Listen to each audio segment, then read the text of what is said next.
Que vivimos una política convulsa en la actualidad es un hecho, y que esta convulsión es debida en gran medida a un horizonte político más plural es una completa realidad.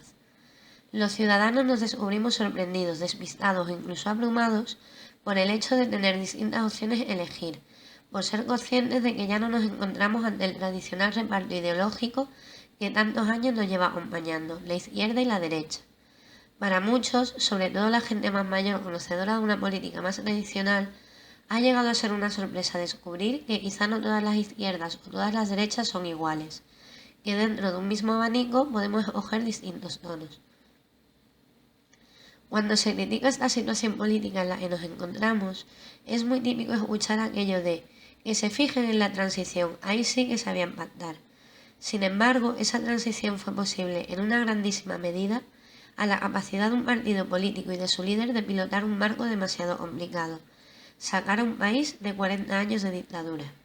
Aún así, y tras conseguirlo, ese partido UCD ha desaparecido como tal desde 1983, sin tener una continuidad política significativa, como se hubiera esperado de un partido que había facilitado lo que muchos veían imposible, que las dos Españas habían permanecido divididas durante casi 40 años, por fin se dieran la mano. ¿Por qué Adolfo Suárez, a pesar de ser históricamente uno de los líderes mejor valorados, no volvió a tener presencia política de peso? ¿La disolución de UCD configuró el bipartidismo en reino desde entonces? ¿Cómo un partido político pasa de ganar 2 elecciones consecutivas a desaparecer del panorama en menos de 3 años? Abróchense los cinturones. Nos vamos a 1975. Españoles, Franco ha muerto. Para conocer la importancia de UCD es necesario saber el marco histórico en el que se desarrolló. Corría el 20 de noviembre de 1975 y con un comunicado del presidente del gobierno Arias Salgado, la historia de nuestro país parece cambiar de repente. Sin embargo, si bien es cierto que fue un momento crucial para construir nuestro sistema democrático, ya sabemos que no es solo todo lo que reluce, y el panorama en que se quedaba el país era, cuanto menos, desconcertante. Tal y como había estipulado Franco, Juan Carlos I fue nombrado rey en tan solo 2 días después del fallecimiento del dictador. Y para sorpresa de unos o alivio de otros, el joven monarca que había sido elegido para continuar con los principios del régimen lanza, ya en su primer discurso como rey de España, toda una declaración de principios. Por primera vez en 40 años se escuchan palabras como modernidad, esperanza o la más decisiva, libertad. Este discurso es aplaudido por las Cortes. No sabemos si porque realmente los mismos integrantes del movimiento franquista comprendían la necesidad de una nueva era, o por encontrarse aturdidos ante la consecución de acontecimientos vividos en tan solo 2 días. El caso es que España pasó, en menos de 72 horas, de vivir en una dictadura a disfrutar de una monarquía que, aunque igualmente impuesta, dejaba una ventana abierta a nuevos aires. Manifestamos a la nación española que queda proclamado rey de España don Juan Carlos de Borbón y Borbón, que reinará con el nombre de Juan Carlos I. Señores procuradores, señores consejeros, desde la emoción en el recuerdo a Franco, ¡viva el rey! ¡Viva! ¡Viva España! ¡Viva! La proclamación del rey se vive como un motivo de fiesta. Numerosos líderes internacionales que se habían negado a asistir al funeral de Franco sí que acuden a la proclamación de don Juan Carlos.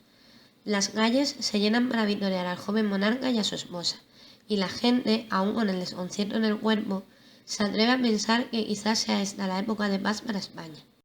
Los vítores y aclamaciones de los miles y miles de personas congregadas a lo largo de todo el recorrido no cesaron un solo momento. Sin embargo, no era sencillo desmantelar 40 años de dictadura. En esta época ya se comienza a oír un nombre que sería de vital importancia para el legado político de la transición. Adolfo Suárez es conocido en los círculos políticos y sus ideales, democráticos a pesar de pertenecer al movimiento franquista, son conocidos por los asesores del rey. A pesar de ello, don Juan Carlos decide mantener a Arias Salgado de presidente del gobierno, lo que es toda una provocación para las fuerzas opositoras, que, tras la muerte del dictador, habían cobrado más fuerza. decididas a aprovechar esta situación para acabar definitivamente con la represión. Sin embargo, el nuevo monarca decide efectuar los cambios poco a poco, quizá demasiado poco a poco para algunos. Adolfo Suárez es nombrado en este gobierno secretario general del movimiento. En esa época cuenta con 43 años y una carrera larga y ligada al franquismo. Pero la visión política de este hombre, que hasta ese momento había permanecido a la sombra, era completamente distinta a la del denominado búnker, a aquellos seguidores de Franco que pretendían perpetuar el régimen en el país tras la muerte del dictador. Arias Salgado no fue capaz de dirigir un gobierno con diversos frentes abiertos, donde la oposición se hace fuerte por momentos y donde la sociedad muestra la necesidad de una etapa de cambio, como bien reflejan los sucesos de Vitoria, donde 5 huelguistas acabaron muertos y más de 150 heridos. Después de estos sucesos, la oposición al régimen se une y aparece la Plataforma Democrática que pasará a la historia como Plata Junta. Por su parte, la sociedad comienza a demostrar su desagrado hacia el gobierno de Arias Salgado, que no había llevado a cabo ninguna de las reformas que el rey le había encargado para democratizar el país. Eran frecuentes las movilizaciones y concentraciones en las que se podía palpar el descontento generalizado del pueblo, al grito de amnistía, paz y democracia. En este clima de descontento, don Juan Carlos destituye a Arias Salgado de presidente, nombrando sucesor a Adolfo Suárez, quien pasará a la historia como el primer presidente de la democracia. Pero además fue, sin ningún tipo de duda, la imagen que quedaría para la posteridad del desaparecido UCD. La noticia de su nombramiento como presidente del gobierno salió de este teletipo de la agencia Cifra el 3 de julio. Aquel sábado, a las 6:30 de la tarde, el rey llamó al Palacio de la Zarzuela a Adolfo Suárez. El recién elegido presidente no era ni de lejos del agrado de la mayoría de los círculos políticos. Los opositores del régimen le veían como una continuación de este, entendiendo que alguien que provenía de la dictadura no podía acabar con ella. Por su parte, los miembros del búnker desconfiaban de aquel hombre que, quizá, utilizaba en sus discursos demasiadas veces la palabra futuro. Gobernar es administrar unos bienes que son propiedad de todo el pueblo. Es lógico que el primer propósito sea la relación directa con todos los ciudadanos. Y ello con un doble fin: dialogar y escuchar, aceptar propuestas y conseguir, de acuerdo con el mensaje de la corona, que ninguna causa justa deje de ser oída. Desde un principio, Adolfo Suárez se toma muy en serio la tarea encomendada por el rey: gobernar un país democrático. Y para ello era necesario que se celebraran elecciones, y tanto el Congreso como el presidente fueran elegidos por primera vez por el pueblo. El primer paso fue la Ley de Reforma Política, aprobada por las Cortes el 18 de noviembre de 1976 y votada en referéndum el 15 de diciembre de ese mismo año. Este referéndum demostró, además de la voluntad política del nuevo presidente, la necesidad social de un cambio en el sistema político español. El sí ganó con una abrumadora mayoría y los sectores inmovilistas y partidarios de seguir con el sistema franquista comprendieron que estaban presenciando el principio de su fin. En este marco de cambios, de fin de una etapa oscura para dejar entrar la democracia al país, aparece UCD.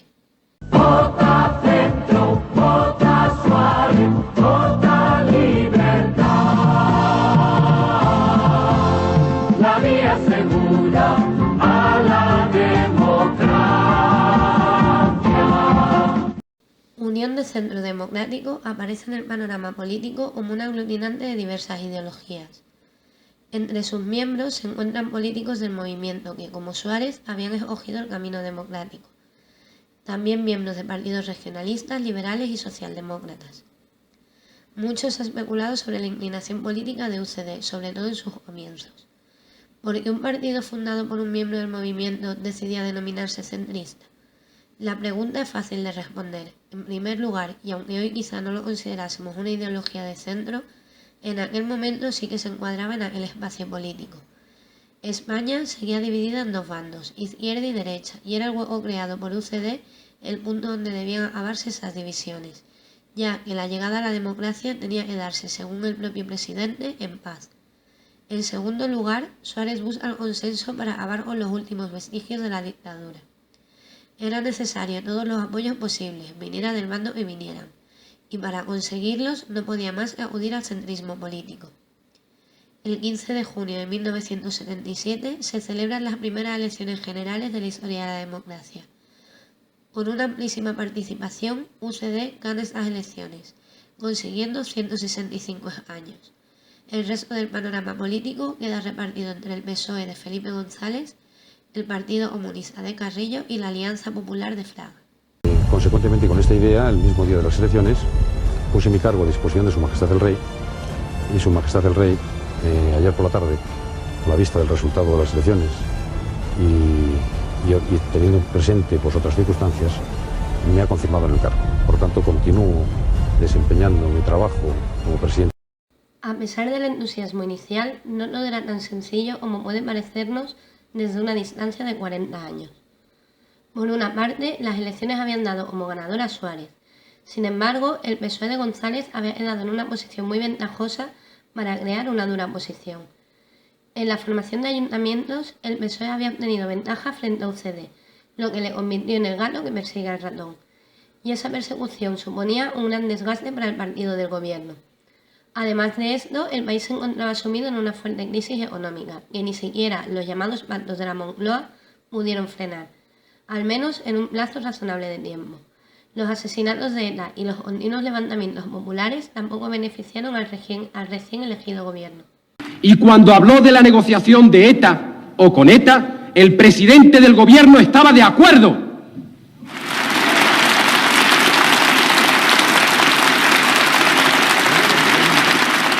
El presidente del gobierno tiene la palabra.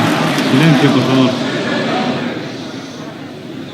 Señoras y señores diputados, estando ausente de la sala, me entero de una afirmación que acaba de hacerse aquí. Y debo decir que yo no he estado de acuerdo con ninguna negociación del gobierno con la ETA. En ningún momento. Nada más, señoras y señores diputados.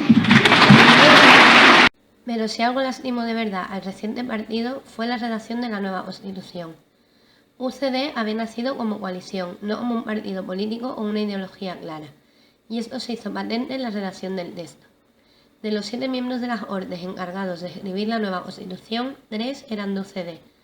Sin embargo, estos 3 miembros no compartían una misma visión política ni una misma ideología, lo que complica la posición de Suárez y deja en desventaja al partido frente a otros grupos como PSOE, que sí tenían una posición más homogénea.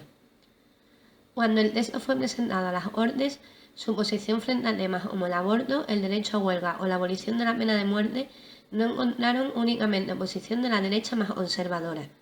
Por el contrario, miembros del propio UCD se mostraron en contra de muchas de las reformas que el texto recogía y que eran de vital importancia para conseguir el consenso necesario para que la Constitución saliera adelante. Uno de los problemas más serios para UCD con respecto al nuevo texto fue lo que ha pasado a la historia como la llamada enmienda Roth. En plena sesión de presentación ante las Ordes, Sancho Roth presenta a última hora de la tarde una enmienda que modifica el apartado de libertades y derechos, que contemplaba la Constitución. Esas modificaciones, que pedían medidas antiterroristas excepcionales, como romper la inviolabilidad de un domicilio o la abolición de la pena de muerte, fueron presentadas en el Congreso sin el conocimiento del propio Suárez, y suponía una auténtica dificultad para el tan ansiado consenso. El presidente se encontraba entre las cuerdas, o se enfrentaba a su partido o sabía que el PSOE se alejaría del proyecto constitucional. Ante esta situación, Suárez no tuvo más que dialogar con las fuerzas de la izquierda para conseguir el consenso, mientras cesaba a aquellos ministros de su partido más conservadores con la ideología franquista. Con un nutrido y cálido aplauso, acogen a sus majestades los representantes de las cámaras legislativas reunidos en solemne sesión conjunta. El presidente de las Cortes, señor Hernández Gil, inició el acto con un discurso en el que con emocionadas palabras puso de relieve el esfuerzo de todos los grupos parlamentarios en la tarea común. Destacó el respeto y la consideración del monarca, que con exquisita delicadeza hizo posible la independencia del poder legislativo. De todas las ideologías he sido correspondido con la comprensión. Gracias. El 27 de diciembre de 1978 es un día memorable para todos los españoles. Cuando faltaban escasos minutos para el mediodía, el rey don Juan Carlos I sancionó la Constitución. Así, el 6 de diciembre de 1978 queda aprobada la Constitución en España. Supuso un esfuerzo casi titánico por parte de diversos políticos con principios muy dispares, para conseguir el consenso de todas las ideologías políticas que se concentraban en el Congreso. Sin embargo, no sabía aún el presidente que aquel momento, que para él supuso un gran orgullo, sería el principio del final de UCD. Tras la Constitución había que convocar nuevas elecciones. A ellas, UCD se presenta como un partido fragmentado de forma interna, donde los más reformistas sentían que Suárez estaba debilitado frente al sector más conservador del partido. Por su parte, estos conservadores comprendieron que quizá no era este el partido que mejor defendía sus intereses. Aun con este panorama y un líder bastante deteriorado de cara a la población, UCD gana las elecciones generales de 1979. ¿Queda alguien por votar? Se cierra la mesa. Unión de Centro Democrático, UCD, el partido del gobierno, se alza con la victoria, pero no alcanza la mayoría absoluta. La segunda fuerza más votada es de nuevo el Partido Socialista. Un mes más tarde se celebran las primeras elecciones municipales libres desde los tiempos de la Segunda República. Gana de nuevo UCD en número de concejales, pero el pacto entre los socialistas y los comunistas les permite hacerse con los ayuntamientos más importantes. En este tercer mandato, UCD y su líder se enfrentan a numerosos problemas. Por una parte, son continuos los ataques terroristas de ETA y los Grapos. Por otra, la crisis económica era cada vez más asfixiante. Además, el Estado de las autonomías, que comenzaban a luchar por una mayor independencia frente al gobierno central, no hacía más que golpear una y otra vez contra el reelegido gobierno. Por si fuera poco, los resultados de las elecciones no favorecieron al partido, que había conseguido 168 años. No conseguir la mayoría absoluta supuso dos cosas bastante graves para UCD. Por una parte, PSOE y Partido Comunista eran suficientemente fuertes para crear una oposición que frenara cualquier reforma del gobierno. Por otra, Suárez se vería en muchos momentos abocado a pactar con fuerzas políticas que no eran del agrado de su propio partido. Las elecciones municipales posteriores, donde la izquierda consiguió la mayoría de las alcaldías, entre ellas las de Madrid y Barcelona, no hicieron más que terminar de confirmar los peores presagios. Adolfo Suárez dejaba de ser útil para la democracia española. La moción de censura no va a salir adelante, pero el gobierno va a quedar censurado y si no reacciona con mucha firmeza, que no lo va a hacer, las cosas irán peor. Y dentro de unos meses estaremos mucho peor que ahora. Den una vez un grito de esperanza a este pueblo con realismo y con seriedad. Pídanle sacrificio y ofrézcanle caminos de salida alguna vez utilizando las instituciones parlamentarias y no escondiéndose. En mayo de 1980, Felipe González presentó una moción de censura contra Adolfo Suárez. A pesar de no lograr sacarla a flote, su derrota se convierte en una futura victoria, a la par que sirve para darle el tiro de gracia a su contrincante político. González sale fortalecido de la fallida moción, mientras en la decadencia de Suárez dejaba al descubierto las debilidades del partido, que no lograba volver a reunir los apoyos necesarios para seguir con su programa de reforma. Si tuviéramos que escenificarlo, sería el hundimiento de un barco al grito de «sálvese quien pueda». Tras estos acontecimientos, el sector democristiano inició una auténtica rebelión dentro del partido, llegando a conseguir que uno de sus representantes fuera elegido presidente del Congreso a pesar de la oposición de Suárez. Este hecho coincidió con más de una docena de asesinatos por parte de ETA en menos de 2 semanas, y constantes rumores de que el ejército estaba planeando un alzamiento.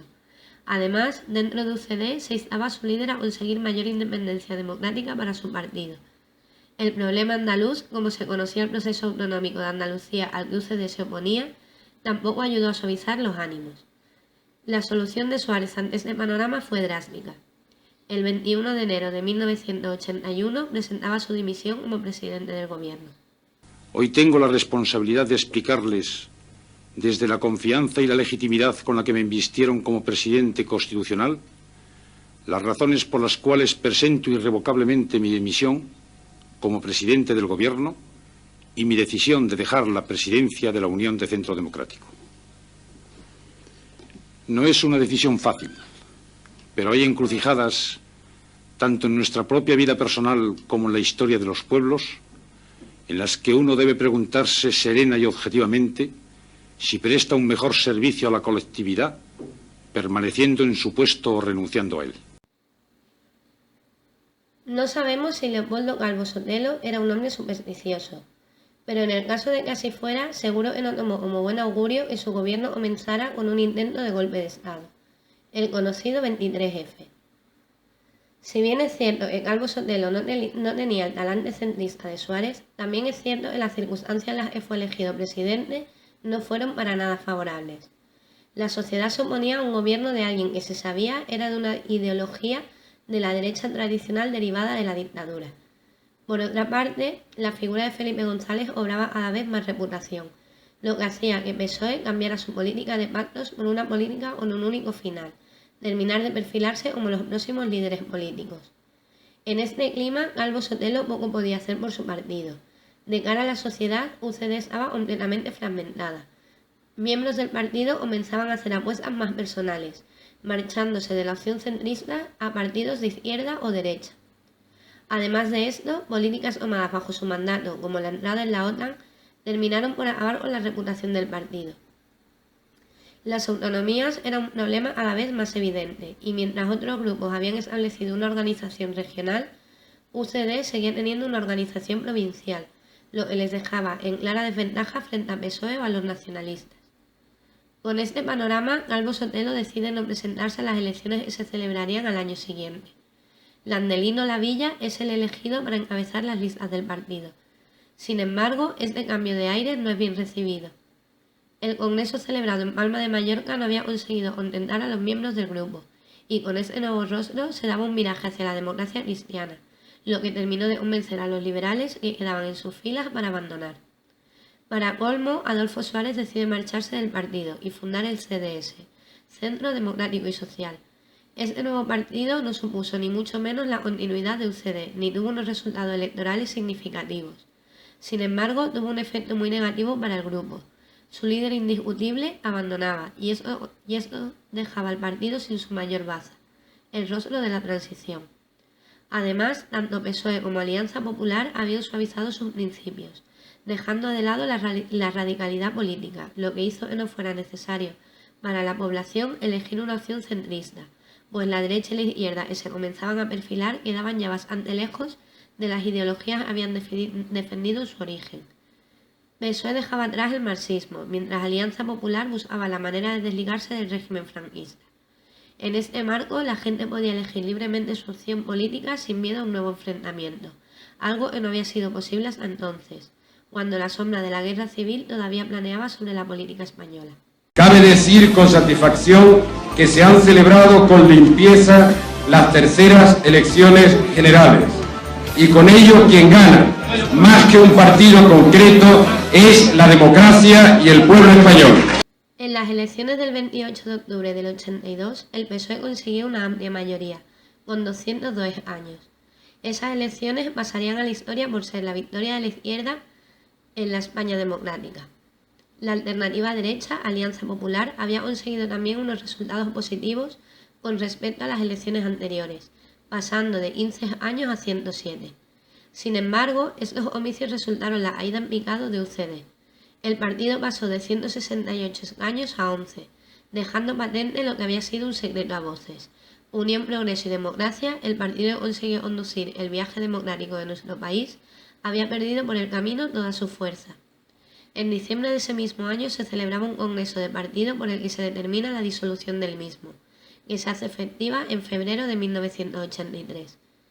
Históricamente, el tema que hemos tratado ha generado muchos debates a lo largo de los años.